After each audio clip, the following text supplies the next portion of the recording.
So today we're going to clean the front brake pistons on the 1995 VFR 750. First things first, we need to get the caliper off the bike. So it's this and this. Open them. Should have said the usual size 12, Mr. Honda. Before you take the caliper off, it's always good practice to open the pin that holds the caliper in place, that holds the pads in place, sorry. This is the pin here you want to get. As you can see, that's a bit butchered, so I might have a time taking that out. Once you have the locking,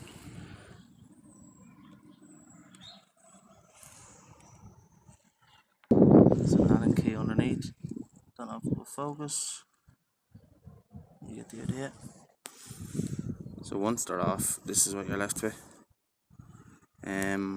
I always give the brake lever one pump, just to pop them out just a little bit more. Be very careful because you don't want them to pop out. So one gentle pump,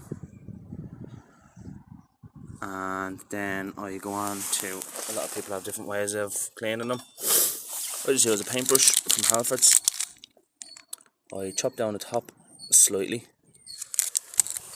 spray a load of WD, make sure you don't get these on the pads or the disc. A lot of people finish off with red rubber grease, but I don't use that because I just find it attracts dust, so that's all I use.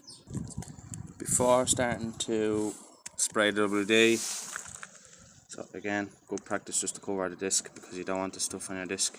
So pump that a couple of times, 2 times, you can see where the dust is differently. And that's that finished. Literally takes 5 minutes. There's an odd bit of pitting here and there. You can choose yourself whether to go at it with a 3000 grit paper. Personally, I don't. I just leave them as it is. They're working fine. Obviously they're a little bit sticky because of salt and crap on the road, but that's it. It's as simple as that. It's about 10-15 minutes for each caliper. If all goes well, obviously if you get a wrong nut or a wrong bolt, it's going to take a lot longer, but if everything goes to plan and you keep up with regular maintenance, it's literally 10-15 minutes for each caliper. And that's it. Obviously just put them back together the way you took them apart, and you're ready for a road again. Cheers for watching.